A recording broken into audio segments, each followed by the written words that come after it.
बिस्मिल्लाहिर्रहमानिर्रहीम। अस्सलाम वालेकुम नाज़रीन। जस्टिस काजी फाइज ईसा का सुप्रीम कोर्ट ऑफ पाकिस्तान में आखिरी दिन। अवाम के 12 करोड़ रुपए से बनाया गया इंसानी हकूक का मकबरा मेरे राइट साइड पे आपको दिखाएंगे और लेफ्ट साइड पे मेरे जो है वो चीफ जस्टिस पाकिस्तान के एजाज में तकरीब हुई है, फुल कोर्ट रेफरेंस हुआ है। लेकिन इससे बहुत बड़ी खबरें निकली हैं। क्या खबरें हैं वो?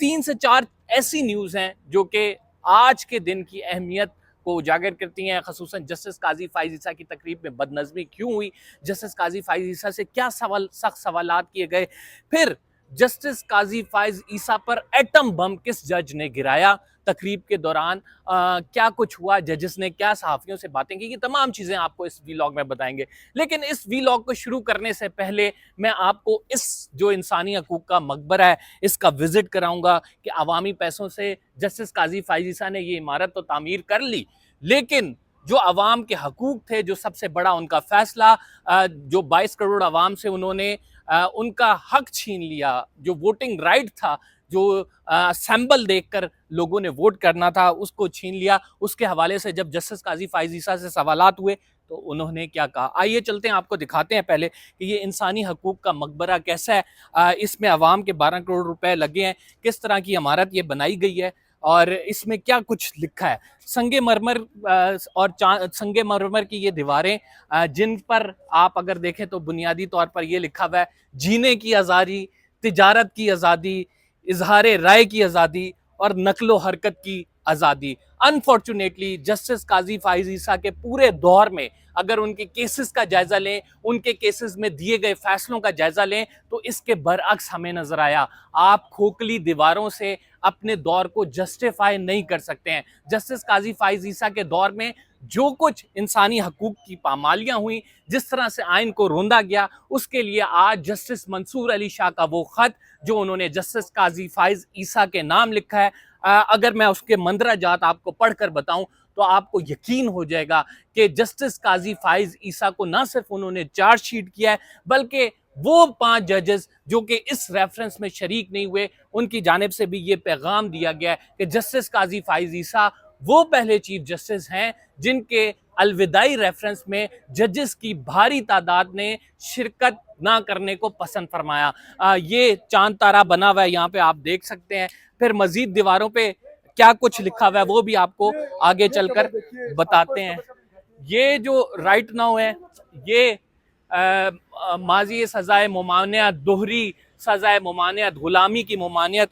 लेकिन अनफॉर्चुनेटली ये दीवारें बनाने से कुछ नहीं होगा। लोग आपको जज करेंगे कि जो आपने फैसले दिए हैं, जो सुप्रीम कोर्ट ऑफ पाकिस्तान में आपने बुनियाद डाली है हकूक की पामाली की, उस पर लोग आपको जज करते हैं और लोग फिर जो है आपके फैसलों को, आपकी लेगेसी को देखते हैं।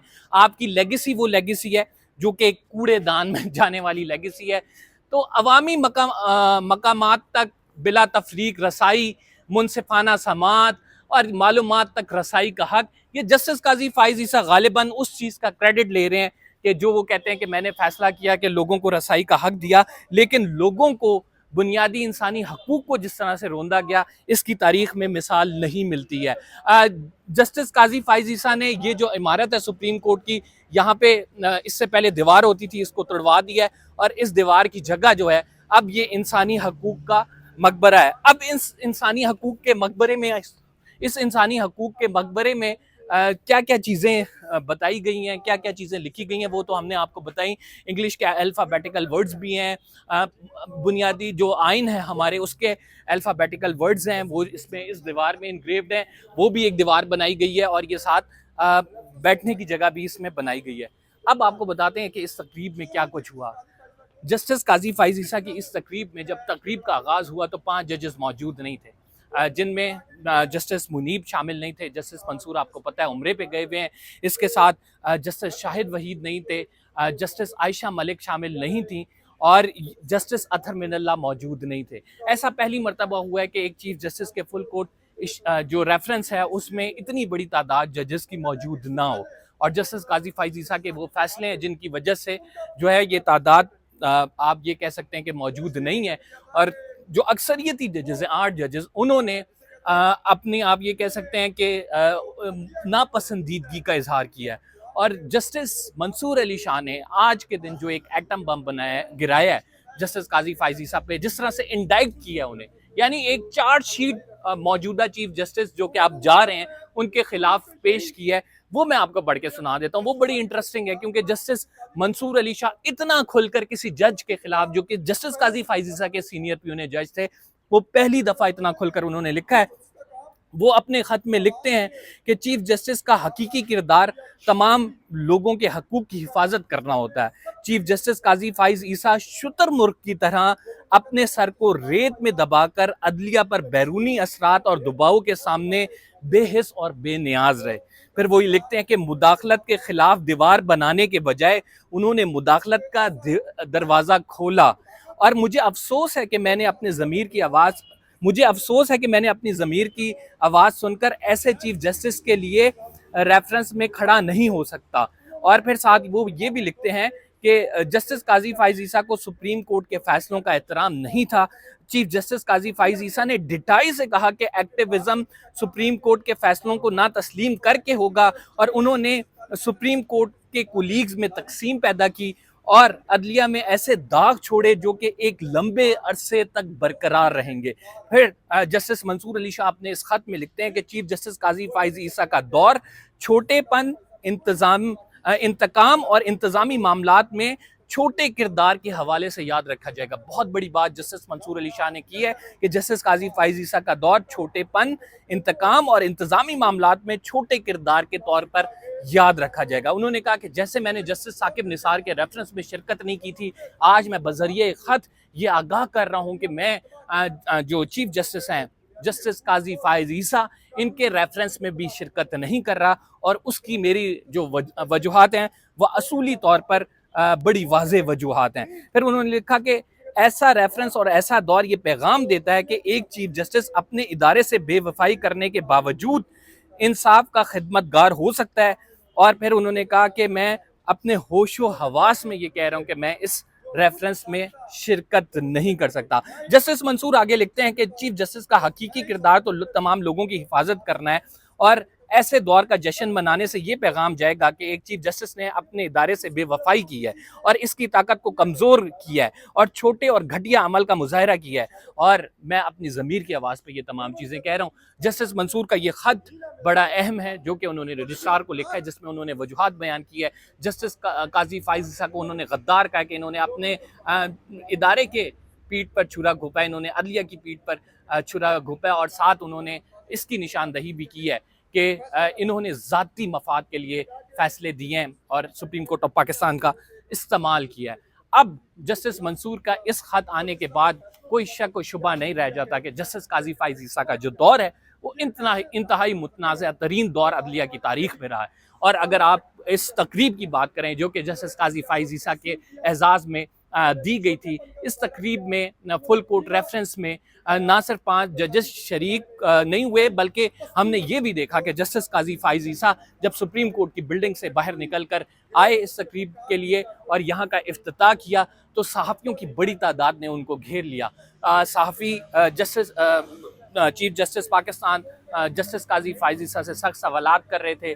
मतीउल्लाह जान साहब ने कैमरा ऑन किया और मतीउल्लाह जान साहब ने कैमरा ऑन करके सबसे पहला सवाल किया कि आपको अपने किसी फैसले पर रिग्रेट है। फिर उसके बाद एक सवालों का सिलसिला हुआ कि 6 जजेस के खतूत का क्या किया गया, वो केस क्यों नहीं लगाया गया। फिर जस्टिस काजी फाइज ईसा से सवाल हुआ कि आपने 63A का फैसला जो है वो इस आईनी तरमीम के लिए दिया। फिर जस्टिस काजी फाइज ईसा के लिए सवाल हुआ जो बुनियादी इंसानी हकूक आपके दौर में पामाली की गई, जो कि रेफरेंस के तौर पर लगाए नहीं गए, उनके हवाले से आप क्या कहेंगे। फिर जस्टिस काजी फाइज ईसा से बड़ा अहम सवाल बल्ले को छीनने के हवाले से किया गया कि आपने जो मुतनाज़ा तरीन तारीख का फैसला है कि बल्ले के जो सैंपल है उसे एक बड़ी सियासी जमात से छीन लिया, उसके हवाले से कोई आपको रिग्रेट है, कोई आपको पशेमानदगी है। इस पर जस्टिस काजी फाइज ईसा खामोश रहे।